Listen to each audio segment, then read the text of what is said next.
All right. Hi, everyone.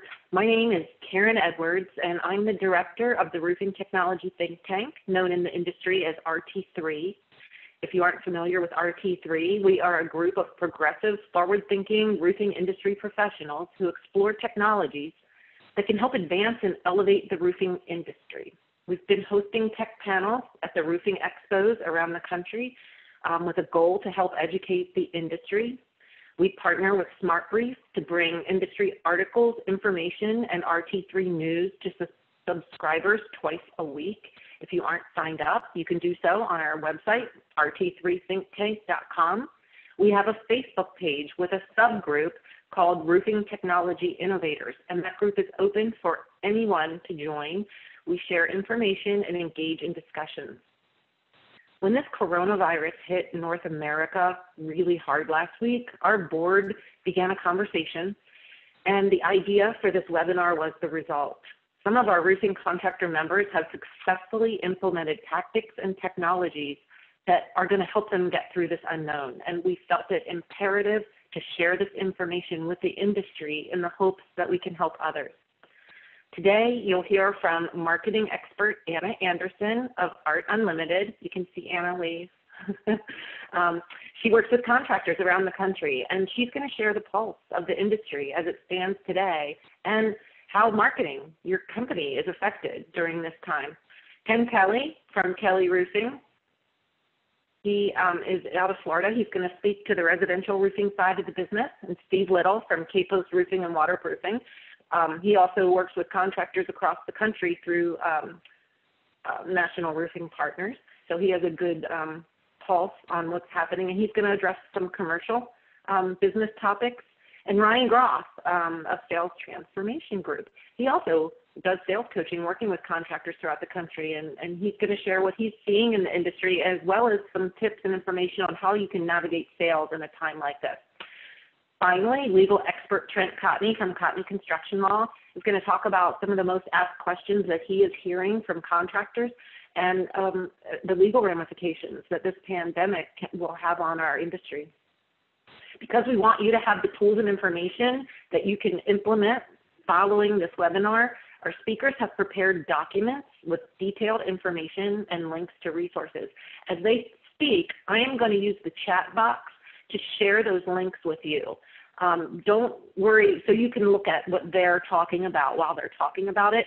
Don't worry about trying to save the links frantically, because at the end of the webinar, I've compiled a master document that contains everybody's links to their documents, so you will have that. Should you have a question during the webinar, go ahead and use that chat box to type your question in, and we're going to go through. We have a lot of really great information that we think is going to really help you, so we want to keep it moving, and then we'll save some time at the end to open up for the questions and answers. So that being said, Anna Anderson, Art Unlimited, I will open it up to you. Awesome. Thank you so much, Karen. Thank you to everyone who is attending. What I wanted to say before we get started, in addition to what Karen shared, is the information that we're going to share today is relevant to what is currently occurring. As Steve Little shared when we were preparing, there's information that is rolling out minute by minute. We were just discussing an article and some changes that was just fresh 33 minutes ago. And so this, just bear in mind, the recommendations that are coming are historical. As Ken and Steve and Trent and Ryan and I are talking, we understand past trends and how those can possibly help us as we navigate these times. So from a marketing perspective, what has been happening and what is changing? I've been charting the coronavirus and the impact it has had from a marketing perspective as it's gone from China and across the globe. I've called some of our marketing guru friends. We've met with Facebook today, we've met with Google, met with Yelp yesterday, and also called one of my friends who manages NBC's digital marketing and strategy, and just started asking questions and saying, what are some of the trends you're seeing? And one of the big things that everyone is saying is, don't have fear. Make sure that you are running your businesses without fear. Facebook specifically said anything with coronavirus or variations of is getting immediately flagged. Google is doing very similar things as well. So be careful in the terminology that you use in your marketing strategy. I just rolled out a big article at the Roofing Contractor magazine regarding some of the trends and changes we are seeing. The roofing industry specifically, and I think this is key to notate, only recently saw an impact in a volume of search queries that are happening digitally. That impact has only started to see some lead trend changes. They're isolated, they're not across the entire nation. So I think that's good. Looping back to my conversation with the NBC lead digital strategist, the one key thing that I think everybody needs to be aware of is the American consumer is changing their engagement style. The media they're engaging is different. Obviously, they're at home, right? There's a lot of self-isolation occurring. And so they are consuming streaming video services. They are consuming massive amounts of social media. And these are trends that have been watched as China has gone through coronavirus, Italy has gone through coronavirus, etc. So you need to closely be watching your marketing channels, understanding what's driving the growth of your company, because today, as I'm meeting with our customers, it's day by day, we're making changes, but we're not looking at not only the immediate impact, but also the long-term ramifications. Because if you turn off a marketing channel today, it could take weeks or months to have full recovery. So those are key things to be aware of, because we don't understand or have the awareness of how long-term is this going to be.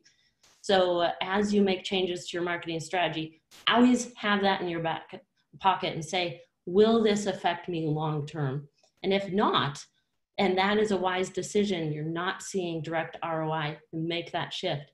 But if you are and recognize there will be long-term effects, make those decisions very carefully.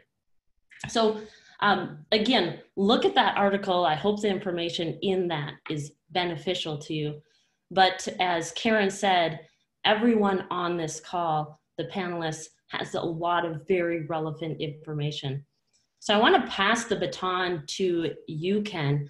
And Ken, you and I have talked a lot about the changing times, but what was so impactful for me when we discussed the situation in not only the economy and how your business is responding is your just strength in delivering that message to the team. Talk to us a little bit about what you're doing within your company to make sure you're on top of this. Well, communications is key. If you're communicating with your team early and often, everyone's going to be on the same page. Everybody's going to be lined up behind you. Right now, there's a lot of uncertainty, so there's a lot of fear.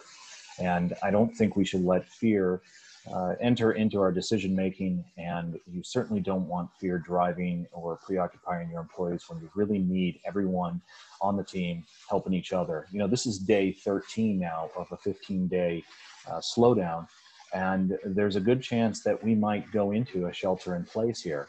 So right now we're still giving estimates, for instance, but what happens when you can no longer even give estimates or dispatch crews to do work? I mean, that's really scary, true. But if you have a plan, if you say, hey, we're going to follow the guidelines of what the government is putting out, this is our plan for attack. As soon as things are back open, we're going to hit the door running. If you're practicing safe cleaning practices, for instance, we took a person who organizes our inventory in our shop, and his full-time job now is cleaning. He runs through the office. He does a sweep from the bathrooms all the way through to wiping down the door handles, the light switches, anything that's a public surface, countertops, desks, keyboards, mice, anything like that. He walks through, cleans them, and just comes back and rotates again. And it's a funny thing. You think somebody's trying to break into your office, and it's just him wiping down the door handle. So it's things like that show that you're on top of it. You know, you're taking charge. You're making the right decision. If you walk into an office and there's 2 people in there, make sure they're doing the social distancing. You know, I'm thinking back to a time in 2008 when we went right into this great recession, and it could be similar to those times. And I was thinking, Anna, you were just mentioning about marketing and advertising, and I would like to caution people about their spend at this particular point. If there's nobody out there interested in buying a roof, maybe now is the chance to pull back or maybe pause some of those marketing efforts that you have going on and save that cash, because there's probably going to be a pent-up demand. And as soon as things open back up, then we can unleash that communication or that marketing program and bring in the work and get things fired back up.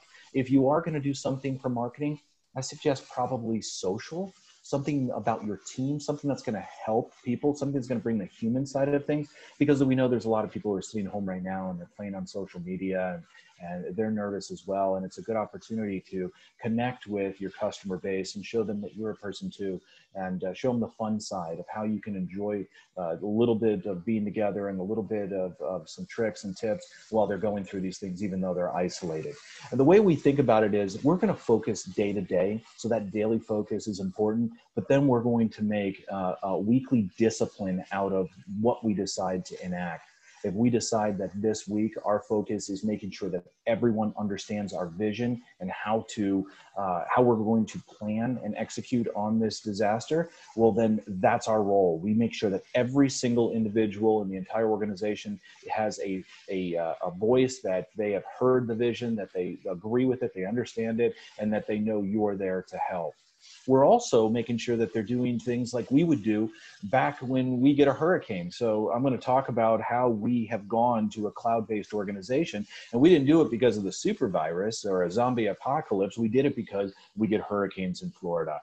And so that was our opportunity to make sure that we were still operational, even though we had a storm coming. So things like if your gas can or your gas tank in your vehicle gets anywhere near half, just go ahead and fill it back up, because you don't know when society is going to decide to put something on social media and then everybody's going to make a run on the gas station. I have no idea what the toilet paper thing is about, but that's a whole nother story. Maybe have some cash on the side, right? Because your business needs cash, you need cash. If for whatever reason there's an opportunity to get some homemade food on the side of the road, because people are going to get creative when things really shut down, make sure you have some cash to help them with. When we were talking about cash, you also have to think about your receivables and your payables. So we've taken our receivable list and we've split it into 3 groups. There's the must pay, payroll. There's the strategic partners. These are people who are really important to us. We're going to make sure that they get their money and we're going to stay within terms. And then there's kind of everybody else. And we're going to make sure that we take care of them in that order, because we don't really know how the receivable is going to go. Now, one of our charging orders was, listen, we have 2 things that we need to focus on right now. Number 1 is let's make sure that we're safe and that everybody understands our mission. Number 2, we're going to make sure that we're collecting cash, and any jobs that we do have open while we can work, let's get them finished. Let's bring them into a receivables list and let's try to collect them, because we don't want them sitting open for potentially weeks if we do decide to go to a shelter in place. So focus on your receivables list, focus on knocking out work. So goes the leader, so goes the company. How are you acting around the office? Are you portraying somebody who's in charge, somebody who understands, somebody who's educated and is up on the news, and are you leading, or are you stuck somewhere in the office, or maybe not even at the office? How are you leading your team? It's important that they see you. And now let's talk about how they can see you even if you're not in the office. So we went on this journey to go cloud-based. Now, I've decided to partner with Microsoft, so I'm going to talk a little bit about Microsoft products, but understand anytime I use one of their products, there's absolutely a competitor out there that has a similar offering. But I've had some questions from friends around the country who own roofing companies, and have talked about, how do I get my main line into a VoIP, or a voice over internet protocol, basically a cloud-based phone system? Well, here's my suggestion. You can fire up any of these voice services. We happen to use Microsoft Teams, and you can then forward through your phone company. If you have a PBX system, a normal phone line, you can forward your main number directly into that cloud account. From our cloud account, we can do call queues or round robins, where it calls this person for 2 rings, then goes to the next person for 2 rings, and so on. Or you can have a call queue that rings everyone at once, or even a distribution list, or a call attendant that has a menu. All of those are available just like you have on your traditional system. One thing that we like to utilize is we like to have multiple people on that queue. So when the phone's ringing, there's 5 or 6 people. They could be across town or even in different locations, but it's all ringing at the same time. Whoever gets to it first answers it. Because our software system is also cloud-based, we're still taking messages, we're still entering it directly into our software system, and we're getting action because regardless of where we are, as long as we have internet access, we can communicate and negotiate and track the same jobs and everything like that. So just, I've got some more tips and some tools. I'd be happy to talk about those outside of the webinar. Please also reference my sheet because there's a few more things in there. But I do want to talk about how we're handling the sales and the sales related things, especially if we go into a slowdown. Now, I'm more on the residential side, and my good friend Steve Little is going to talk about the commercial side and how to handle the larger organizations. But the way I see it is we have somewhat of a stacked ranking. So the people that are your key individuals, think about something for a second. What if, God forbid, one of them got COVID-19 or had the signs of flu and they needed to stay home and they were isolated? Do you have a number 2 that can step up and fill that void while we're continuing to work? Identify that person now, have that conversation, and look at maybe the bottom 20% of your organization, the people that you don't want to ever have to make that decision. But if you did, you know now who you're going to furlough for a week or 2 and who you're going to try to keep working as long as you have the opportunity to. And from a sales standpoint, how are you doing remote demos? So we also use Teams, we use Zoom like you see here today. These are great tools. We set it up from our call center to let them know that we still need to come out and do an inspection. We do all of our measurements remotely through an aerial measurements. And then you can do the demo over a Zoom meeting just like you could anywhere else. You can hold up your products, you can talk about them, you can share your screen, so you can use your website or a manufacturer's website to go through the presentation almost as if you were right there in front of the people. So we're still going through that. And please don't limit that to just replacements. Think about repairs. Some people might not want to spend a lot of money right now. They might be holding on to it for fear of what's going to happen. So repairs become a good business for most organizations because it's a lot easier to spend maybe $1,000 or $2,000 rather than $20,000 or $30,000. So one of the things we did over the weekend is create new budgets. We basically took our budget that we have now, we cut it in half, and we said, gosh, worst case scenario, what does this look like? And we're very prepared line by line to make any necessary cuts to meet that so that we're ready. It's not going to be a scramble. It's not going to be a wait 3 or 4 months. See, that's what happened in 2008 for us. We lost a few $100,000 in 2008 because we thought that everything was just going to bounce back quickly. Well, that's what we hope here too today. But if you go a couple of weeks and things are getting worse and you don't see that, don't run yourself into a hole that'll take you years to get out of. Be smart about it. Cut those costs where you absolutely don't need the extra, to spend the extra money, and make sure that you're a viable organization when things turn back around, and give yourself an opportunity to take over market share because, as Trent will probably talk about, there's already contractors who are absolutely feeling the pinch on this one immediately.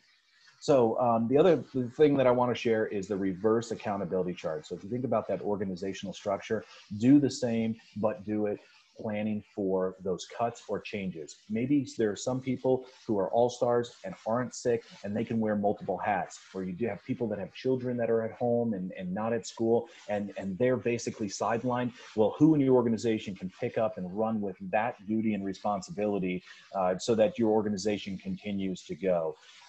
Have all of your cell phones from all of your salespeople, your supervisors, any crews that have company cell phones, have those forwarded, if not answered, back to the company's main line. If you have someone that's sick, you can't expect them to return voicemails. Make sure it goes back to the switchboard so that the company can handle that customer issue and get back to them and keep the communications up. And then the only thing that I'm also going to just absolutely put in here, my fiance is in the medical field. She's in the transplant team. She has a lot of patients who are immunosuppressed, and she's beat it into my head, and I'm just going to repeat it. Make sure you're practicing good hygiene, cleaning your hands, cleaning your surfaces.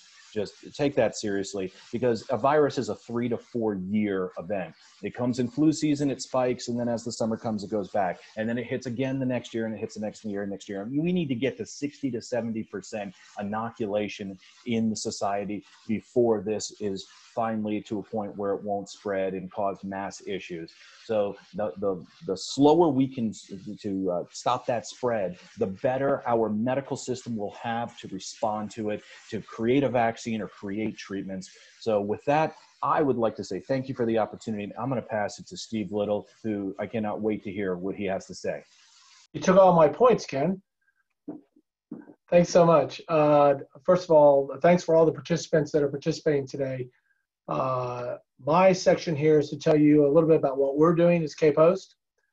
You'll see that Karen is posting on the chat room links to some documents that all of us have put together for people to pull from.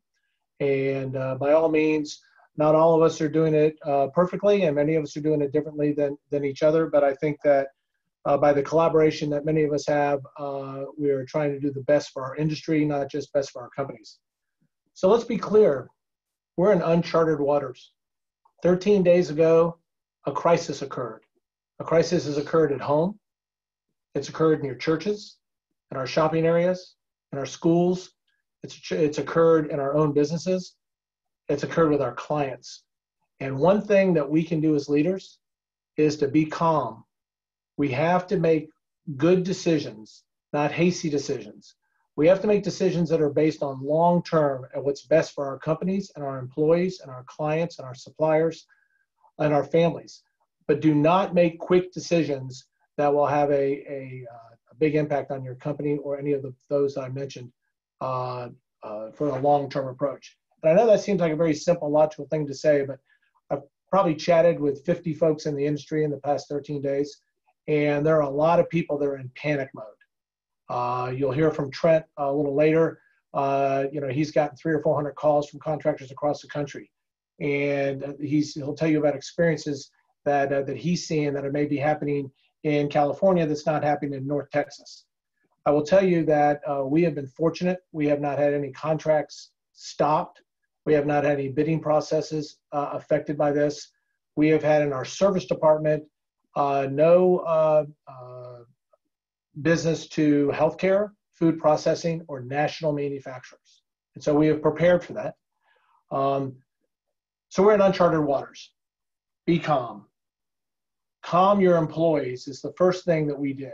So we put out a memo to our employees, and we have been in touch with our employees every 3 days with a memo to the employees, bringing them up to speed with the information that we have. And we've been proactive in this approach. So we have some employees that have been involved with some medical issues that we felt that shouldn't be around people. So we provided them an opportunity to work at home. We are in our crisis plan, we are on phase 1. And if you don't have a crisis plan, I strongly urge you to take this time that it's off to create a crisis plan, because we are in a crisis. We're in phase 1. So we're in volunteering, working from home for office personnel.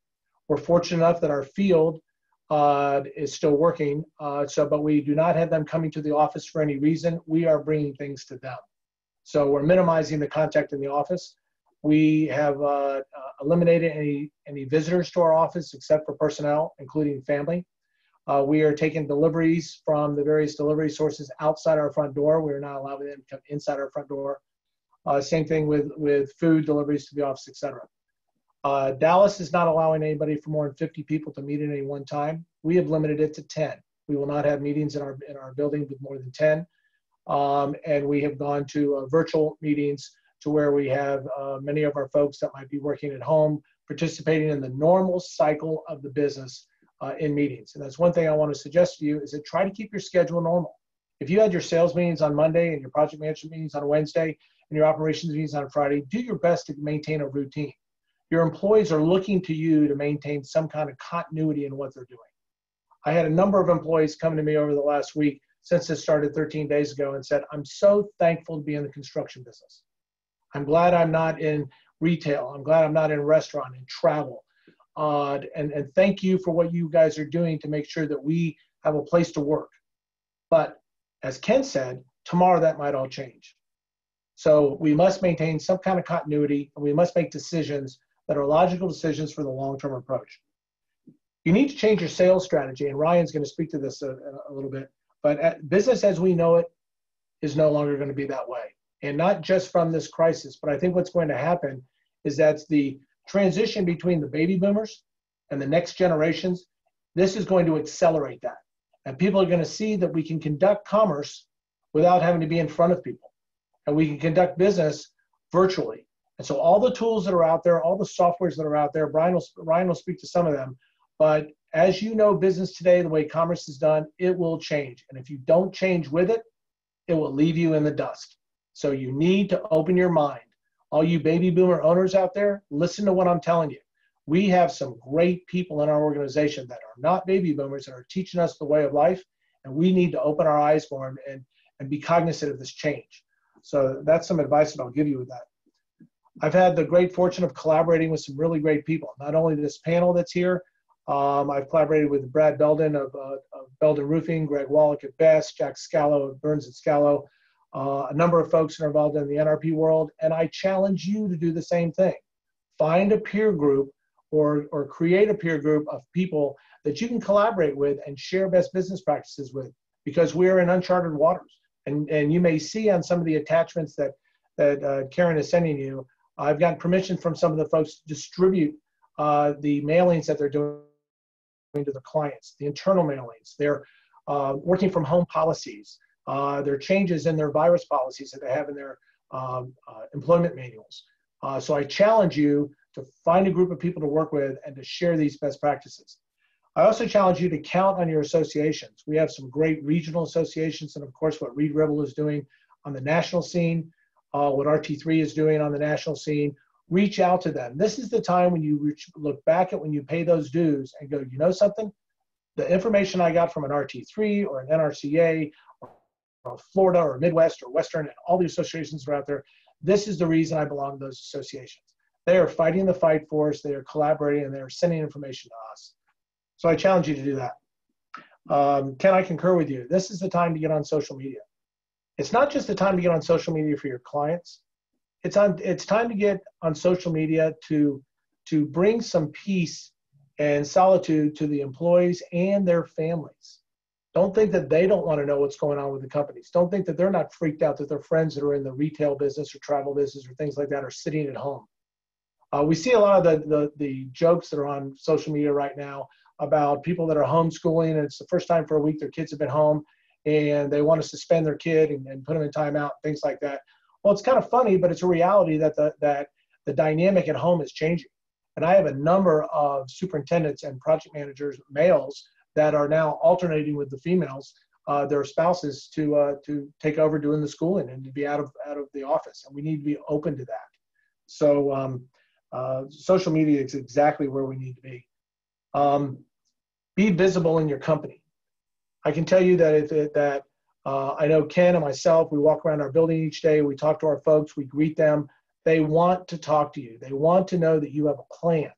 They want to know that tomorrow they're not going to be laid off, or they want some warning if something's going to transpire. They want to know what you know of what's happening in the market, because all they're getting is whatever the way that the broadcasters want to broadcast the news that's out there.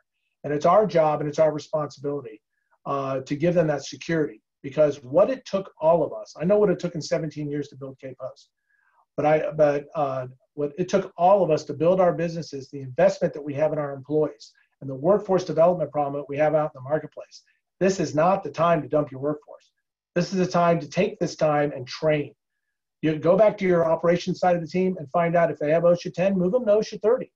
If you have a Latino workforce like I do, bring in somebody to do Spanish to English. This is time to elevate, not time to deflate what you have going on. You do the same thing with your teams inside. This is a good time to do some online training with them. And you've got some managers that might need some additional training on how to manage. Use the time to do it. I don't know how many folks actually took the time to clean their offices out at the change of the new year. We try to do it every year, but maybe this is a time for you to execute that in your own business. I can tell you that I've reached out to 17 of our top 25 clients, and I did it as the head coach of KPost. I had my partner, Keith, and I, we've both been calling people, and just to let them know what we're doing. And we're reaching people on their cell phones. We are going leader to leader. And I suggest you do the same thing. I've also talked to some suppliers. Part of it's been selfish to find out what they know and what the supply chain is going to be, and so that I could broadcast out to the industry and to my fellow collaborators. But at the same time, I wanted them to know that we were good, that we're in business, so we are open for business. I want the clients, our employees, and our suppliers to know that we are following every guideline that the CDC has put out for us to follow. We're wiping down trucks. We're cleaning the offices twice a day. These are things that we were not doing before. We would have a cleaning service come in once a week and clean our offices. Now we're doing it twice a day. We never cleaned out sanitized the trucks and the steering wheels and things like that. Well, these are areas that people are touching in. You may not think of it as a business owner, but I can tell you that our operations team came to us and said, you gave us the CDC guidelines, this is what we're going to be doing. Very, very important. If I can give you the final advice, it's what I already told you. Be calm, make logical decisions, collaborate with people, tap your associations that you're doing business with, and know that we are 13 days into what was to be a 2-week scenario. I believe this is going to go to May 1st, and we are prepping our company to this to be a May 1st issue. And then I'm going to pass it to Ryan, I believe.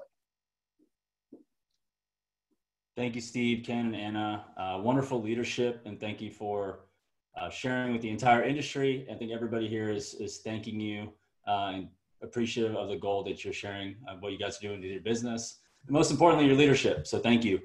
For those of you who are not members of the Roofing Technology Innovators Group on Facebook, just search it when you have a moment and join. We can share best practices. RT3 is all about sharing what's best for the industry. And I'm so glad a couple of years ago it got positioned, because this is the time for this is what we were destined to do right now in this moment, to do this and help everybody right now in this transition.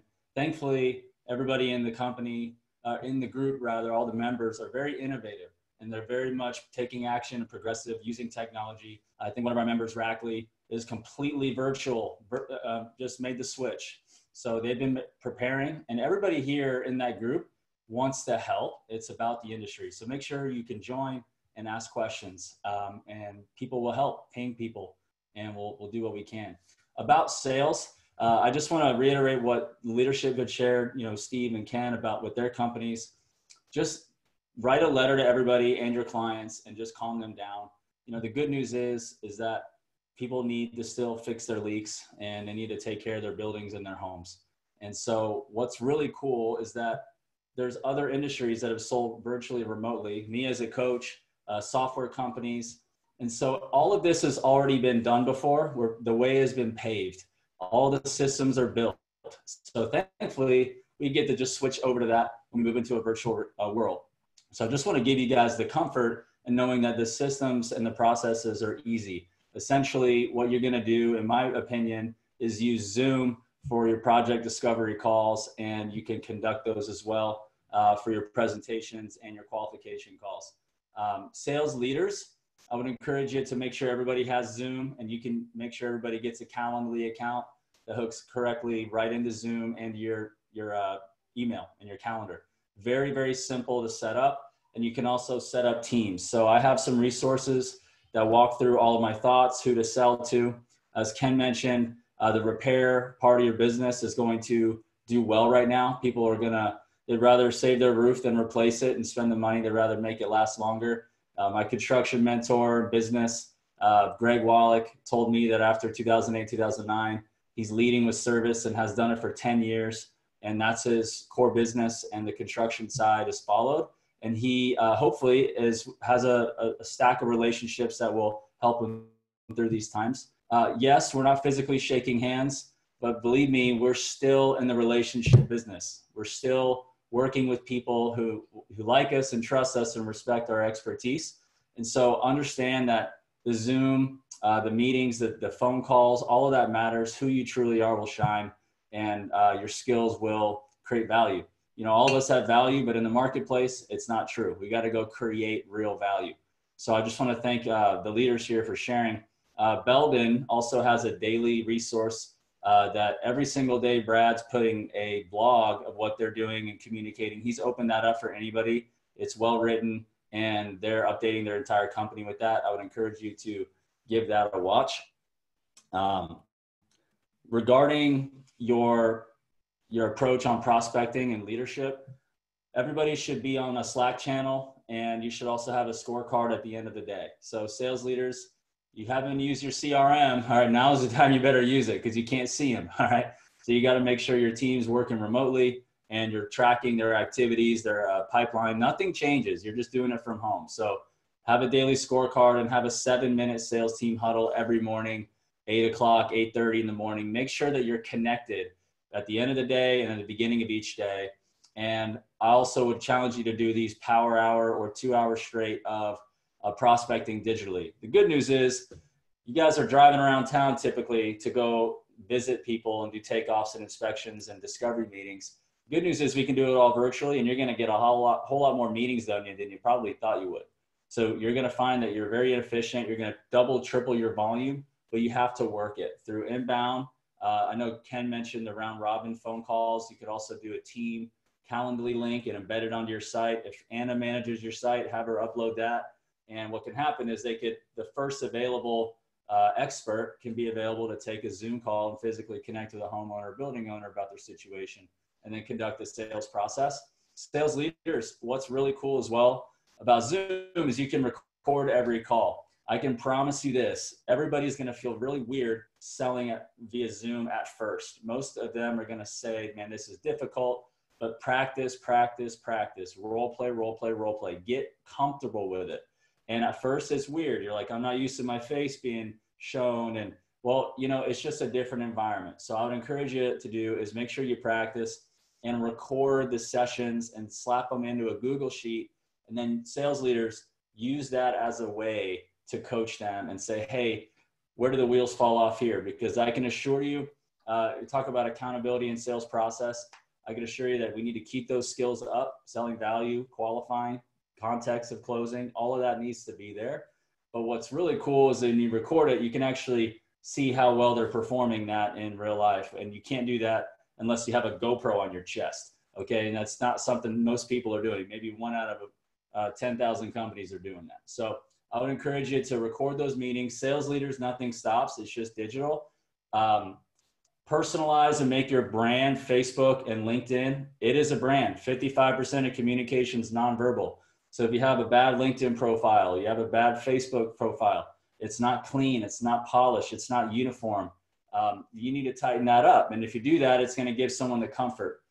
What I needed to mention, and I want to mention this now, is that you guys need to demonstrate that you have a hands-free process. And the more you can map it out on one page or a quick video or a couple of slides to the world in your market, the people that you work with, the better, the more comfortable they're going to feel. So make sure you put something together quickly, get the word out, make sure your sales reps have that as a tool to get the word out. And that's going to give everybody a lot of comfort. We don't know what's going to happen, how long this is going to last, but let's be prepared. Take some simple action items and we'll be in a much better position. Leaders just lead. Keep doing what you're doing. Let's focus on asking the right questions and training and coaching your team. Spec selling and features and benefits will be something that's not as easy to lean on because you're not physically able to touch and feel as many things. So I think your real salesmanship is going to step up and you're going to see that shine or need to be coached. And that's something that you guys can do. So keep your head up. Nothing is changed. Everybody is doing this in a different industry right now. And now we just get to join the party. Okay. That's all that's happening and we're going to be fine. And, but if you don't switch to these things, you're going to be in trouble pretty quickly. So what I would encourage you to do is download the 2 resources I have. One is responding to COVID-19 construction and service sales. I give some tips on how to prospect, who to go after, existing relationships, other roofers that be on the fringe may or may not make it depending on which area of the country they're in. They're going to be scrambling to chase your clients. So protect them. Those are your clients. That's your family that's been feeding your company. So make sure that you communicate with them and make sure your salespeople are on top of it. I love how Steve reached out to his top clients himself. It's same with KPost. Very important to do that. Step up now, protect them, They've been feeding you a long time. Be sure to do it now. That's all I have. Download those resources. I teach you how to set up Zoom, Calendly, and those are helpful tools. If you got any questions, tag us on the Roofing Technology Innovators Facebook group, and we're all here to help. Let's band together and let's professionalize. I think something's going to happen where a layer of skin is going to shut off in our industry. It's the old is gone and the new has come. I want you guys to stay connected and thrive in this time. We will do great, and let's band together. Let's share for the betterment of the industry and be out looking out for one another, and we're going to make it. So thank you very much. And I'm going to pass it to Mr. Trent. Well, thank you very much. I appreciate the opportunity to be here. Obviously, it's a pleasure to speak with thought leaders like Anna and Ken and Steve and Ryan. And, Karen, thank you for getting this all together in short order. We have been fielding a lot of calls and dealing with a lot of issues. And obviously, we're still up and running. All of our offices, with the exception of Boston and Charlotte now, has shut down.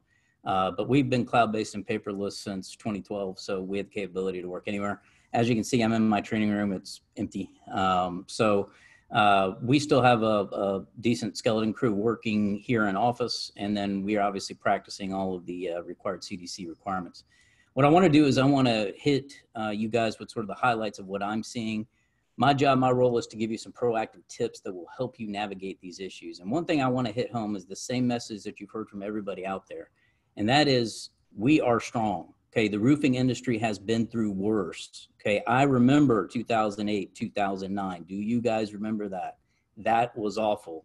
This is a blip, okay? So don't buy into the panic. Don't buy that this is an end of the world, but prepare, be proactive, okay? So what I want to do is I want to talk to you about some of the big things that I have seen and how to deal with them, okay? First issue that I have seen, the number one phone call that I get is, Trent, my job has been suspended, or my job has been terminated. What do I do? Okay, contractually, that's the first thing that you want to do is look at your contract, check out what the provisions are there. Okay, for those of you that are doing commercial work, you may have a suspension for convenience provision that's within your contract, or a termination for convenience provision that's in your contract.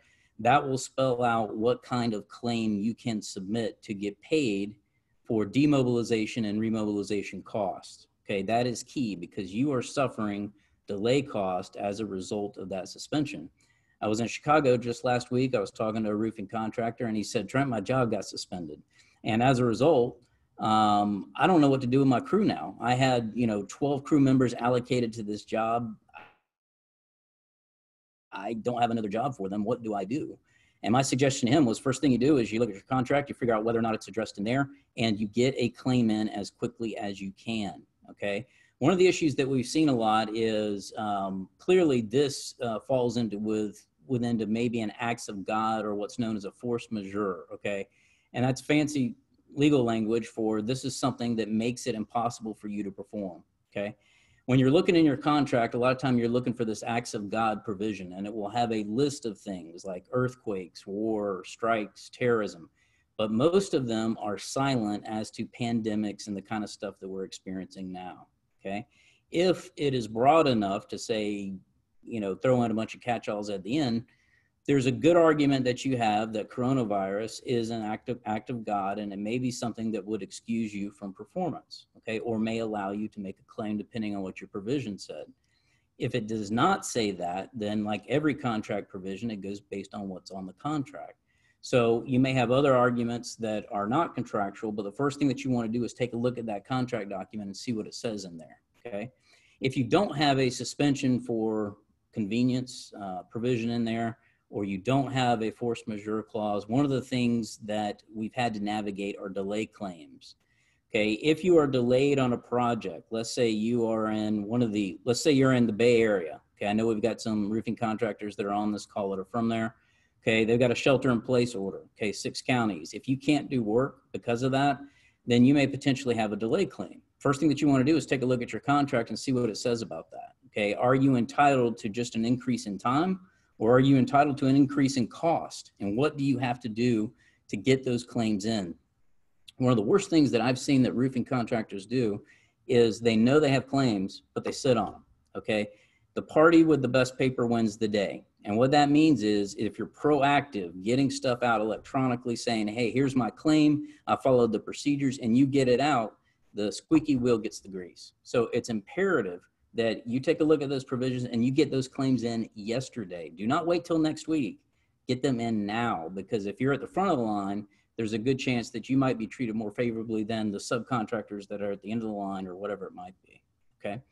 One of the other things that you want to consider, and this is for all roofing contractors, regardless of you're doing residential, commercial, industrial, think about having price acceleration provisions put in your contract. I have seen the cost of certain materials increase as a result of COVID. Primarily I've seen some nails, I've seen some other specialized type of materials go up in price or have been very difficult to get a hold of. And if that's the case, you want to think about contractually, how do you address that? Can you have a provision in your contract or seek a change in your contract that says, hey, if any material line item goes up by 5%, I'm entitled to an equitable adjustment based on that. Here's the cost. Please adjust my contract. Okay. If you don't have that in there, and if these materials become unavailable or you can't adjust your contract price, then you may have a problem. Okay. Other things that you should look at in your contract, and this is kind of tying into another topic, is insurance. Okay. We want to check what your insurance is. And one of the first calls that we made obviously was to our insurance agent. A lot of you may have, business operations type coverage, but you'd be surprised how many pandemic exclusions there are for that type of coverage. So you need to talk to your agent, you need to pull your policies, and you need to take a look as to whether or not your business operation coverage would actually cover these types of events. Look for other types of insurance that may assist you. So you may have an umbrella policy, we have some extra add-ons on our cyber policy. I didn't know we had it. I'm not going to use them, but I've got them in case I need them. Take a look at all your insurance and see whether or not there's anything that would potentially cover that.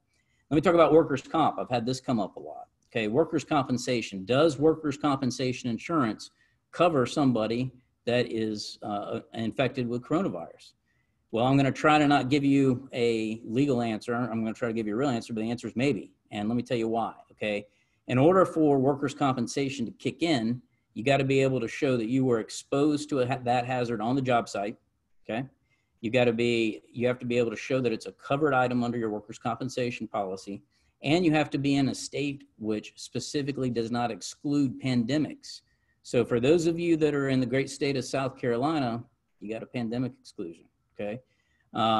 This is all very difficult to prove. So yes, it could potentially be covered by workers' compensation, but don't necessarily know. Other things to look out for, obviously dealing with OSHA. How has OSHA's guidelines, is there a specific OSHA guideline dealing with coronavirus? The answer is no, there's not, but there has been guidance that's put out by OSHA. We've sent the link for that, Karen, that's in your email recently. That guidance basically says there are existing provisions which govern OSHA safety type issues related to the spread of coronavirus. One is the general duty clause. Obviously, we as employers have a general duty to make sure that our employees are always safe. Okay, that clause basically says, look, if you are exposing your employees to a potential hazard, then you are potentially liable for that. What does that mean? All the great things that you heard Ken talk about, you heard Steve talk about, you heard Ryan and Anna talk about protecting your employees, engaging in good hygiene, wiping down common areas, including not just doorknobs, but tools, equipment, crews and crew cabs. How many crew members have you seen getting into a crew cab? I've seen probably more than should be. Wipe those trucks down every day, at the beginning of the day and at the end of the day, okay? Porta potties. You got to wipe them down. Any common area where you could potentially have exposure, you need to think about making sure that you're engaging in good hygienic practices. Messaging, okay, toolbox talks. We have a toolbox talk specifically on coronavirus. Educate your employees, not just your people in your office, but the crew. Make sure they understand that this is serious. Here's something that many of you may not know, okay? Under the ADA, there is a pandemic exclusion that allows you to specifically ask questions that you would otherwise not be able to ask. So you can ask your employees, do you have a fever? You can test them to see if they have a fever, okay? There are things that you are allowed to do that normally you cannot do under the Americans with Disability Act. So be proactive in your workplace. That leads into the next topic, and I'm talking a bunch here. I'm trying to get in within the time here. Employee practices. Okay, one of the things that you want to watch out for is, making sure, clearly being compassionate is critical. Okay, we had a meeting here in the office, and one of the things that I wanted to make sure that every employee knew that was that their safety is top priority. Okay, it doesn't matter what we have going on, it doesn't matter how many calls we get, your safety is top priority. We have work from home capability. We have a variety of different things that we're offering to make sure that our employees feel comfortable. You should do the same thing. But if you are in HR, what do you want to check? Here are the existing policies you want to check. I'm throwing a lot at you. PTO, what is your paid time off policy? Okay, that really doesn't change. Paid time off is paid time off. However, we get into things like FMLA, okay, Family Medical Leave Act. If you have more than 50 employees, you may be having to give additional time off up to 12 weeks. What's interesting is the current legislation, which I understand from Steve just right before this phone call, has passed. The Family First Act may extend some of those FMLA requirements out. And the question is whether or not that extends to employees under 50. Okay, so very interesting. This is a hot topic. Don't know where this is going to happen, how it's going to take place. But clearly PTO is one of the big items. Wage and hour, okay? Clearly, here's salary workers. If you have a salary worker that is staying home and isn't working, but does work an hour a day, there's an argument there that you still got to pay them their salary. Okay, you can't just say, okay, for during this time, I'm going to decrease you from 50,000 to 35,000. And then once this is done, you're back up to 50. You can do that, but there's a good chance that at that point, they're no longer an exempt employee that you have to pay them an hourly payment. So, hey, Trent? Yes. Karen, there's a article from Associated Building Contractors. It's in the files. It speaks specifically to that bill that was just passed that is going to require contractors to possibly take care of employees up to 67% of their pay for a 12-week period of time. And that's going to be a very interesting law because buried within that law, it talks about how the Department of Labor can determine whether or not that applies to employees under 50. Now, keep in mind with FMLA, it's 50 employees per work site. So if you have 500 work sites and you've only got 20 employees in each work site, you may have some arguments there. Okay, so it's important that you drill down into this and figure out what is your responsibility and what you're not responsible for. The only other thing that I would mention is making sure that you have a crisis management team in place. Communication is absolutely critical. Dealing with your customers, one of the things that we've been asked to do is get together job site protection plans for customers, especially when you're dealing with hospitals or food management. Public supermarkets recently put out a statement that no remodels or construction could occur unless it's new construction. We've had shutdowns in a variety of manufacturing plants, schools, you name it. So it's important that you come up with specific job site protection plans that can make sure that your customers are comfortable. And, having an internal crisis management team ready to address these issues, having a second in command, understanding the lines of communication, and dealing with issues proactively rather than reactively will allow you to effectively navigate these issues, okay? One last thing I will mention, and then I promise I'll shut up. The court systems have slowed down. We have a lot of filings that we've had to do recently. We're still able to e-file. We're still able to get claims of lien to where they got to go, but there's nobody to record them in-house. There's no court hearings going on that aren't digital. So we've had to switch to, a lot of the courts have gone digitally. We've had several hearings this week that have gone that way, but recognize that if you're trying to collect money, that may take a little bit longer than usual as well. So I'll leave it there. I want to thank you guys again. I appreciate your time. Hey, Trent, can you please tell everyone, I just posted a link in the chat about your webinar on Friday, just real quick, and what it entails. Sure. So this was, obviously just sort of a summary examples of some of the things that we've seen. On Friday, we're doing a deep dive. I'm going into hours of discussion with contract provisions. It will be myself. I'll have Ben Briggs, who is the head of our employment group. And we'll also have John Kinney, who is our COO and technical director. And we're going to talk about both legal issues and business issues with scaling down if you need to. So. Okay, thanks, Trent. Everybody, I am about to post the link to the master document where everything that we shared during this call you'll have access to, and we're going to open up to questions. Thank you for those who did ask questions. Trent, there was one for you from Brad Van Dam. He wants to know if it's valuable for contractors to file claims for business interruption insurance, even if virus or pandemic rider is not purchased. For instance, fight for cost of defense settlement. You may have touched on that. Yeah, absolutely. I would call your agent and determine whether or not it's, what they say, and then you can always submit the claim. If the claim is denied, it's denied. One of the things I'm very cognizant of, many of you have CGL renewals that are coming up in May. I'm always very hesitant to submit a claim and have it denied. I would rather know in advance whether or not it's going to be denied, and then if it is, then I know not to submit it. So if you clearly have a pandemic exclusion, that's a good idea, good indication that you may not be able to submit that. I had a conversation this morning with a contractor that asked me that same exact question. And what I told them is the same thing I'm going to tell the person that asked the question. And that is, get creative, okay? Recognize that you may have other business loss that may be defined as something else other than pandemic caused. So you might be able to trigger a different coverage based on how you word your claims and based on what policies you have in place. Karen, if we have additional documents, since as Anna said, we're talking on day 13, and day 14 there's going to be something different. Are we going to be able to upload additional documents and people be able to snag them off of the link? Yeah, absolutely. The link that I shared that has the master of all the links, if we have anything to add to it, we'll. We do have a couple more questions I want to make sure we have time to get to, but we have all of your email contact information. So, we'll keep you up to date that way. We won't blow up your inboxes or anything, but we'll let you know if situations change. Anna, there was a question early on while Ken was talking about changes, and I think it was from Charles Antis, and he asked about marketing spend. Can you touch on that real quick? Yeah, for sure. So when it comes to your marketing spend, I think it's been said a couple of times, but it is imperative to make sure you understand, make changes that are able to, you look at the long term, right? You don't want to make changes to your marketing strategy that are going to have an impact 6 months from now, a year from now, because you don't want to have to go back and recover from that.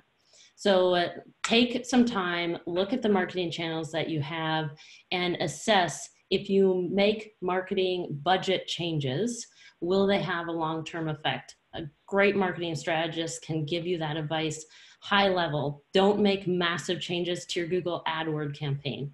You can make changes to your Facebook campaign. You can bump it up significantly. This is the time to do it. Engage heavily in social, and you can pull it back down. Dive into video. Video is the place to be right now, and I would move spends within your Google ad campaign from traditional search or display ads into video. There's things like that that can be done that will help your campaign stay strong, but just simply shrinking back to zero marketing spend is not advisable. You do need to shrink back, yes, but you need to make sure that you have a presence. I mean, Ken stated that this is the time to have a really strong presence. Strong brands will remain not only here today, but also in the future. So hopefully those are helpful tips. Thank you, Anna. Has anybody thought about stopping any hiring? Has anyone stopped any hiring, was the question. I'd hire 50 lawyers right now if I could. Ken or Steve? We haven't at all. In fact, good people are hard to find, and this is an opportunity that when somebody else reacts differently than we may react to the market, we're going to continue to invest in our company. We're treating new hires as a distraction right now. We're trying to make sure that we're taking care of our existing employees the best we can before we try to bring somebody in and try to onboard them, knowing that there's a real possibility we may not be able to meet with them in the next couple of weeks. So we're kind of putting a freeze on things. Ken and Steve, have you seen a decrease in product availability at distributors? The only thing I've seen is fasteners. I can tell you that nails, but that's mainly because most of our nails have been made in China. I know that distribution is working hard on a couple of United States-based manufacturers. Obviously, there's an increase, but well worth the money to pay it. And I don't know that I'll ever go back to Chinese fasteners anyways. I concur with Ken. I've had conversations with senior leaders at all the major manufacturers, and they have a crisis plan in place to take care of this. They think this is about a 60-day deal, and they don't have any concerns about anything except adhesives. It's the only word thing I heard, and it was only from one of the 4 folks I spoke to. Okay, there was a question I want to make sure we answer for everybody. Michelle had asked about the best place to, stay up to date and get information. And I'm not sure, I can't see, Tom may have answered this, that, the information's flowing rapidly. And for roofing specific info, stay tuned to NRCA, RT3, obviously. And, we share a lot of information as soon as we know it. And Anna, I know you're on mute, but maybe unmute. And you talked about the fluidity, and there is a possibility that we may do another one of these, right? Definitely. So again, everyone on this panel is staying abreast to the changes within our verticals, from roofing to commercial, residential, commercial, sales, legal, and marketing.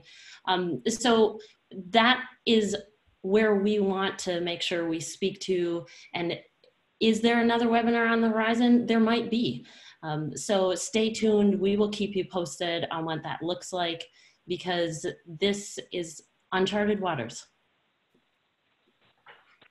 This session was recorded, so if you do want to share with anyone, Ryan is facilitating that, and he will get the link to me. We'll get it on our YouTube channel. We'll share it on our social media. It'll also be hosted on Roofers Coffee Shop, rooferscoffeeshop.com. There will be a tech forum for you guys to come in and talk to each other and see what everybody else is doing. That'll be sponsored by RT3. So we just want to say thank you, everybody, for taking an hour out of your day to sit down and listen to how we're dealing with this. And we really appreciate your time. All of our panelists, if you have questions or want to reach out to them, I will add their contact information onto that master contact sheet so that you can reach out individually if you need to. Thanks, everybody. Thank you. Thank you. Bye.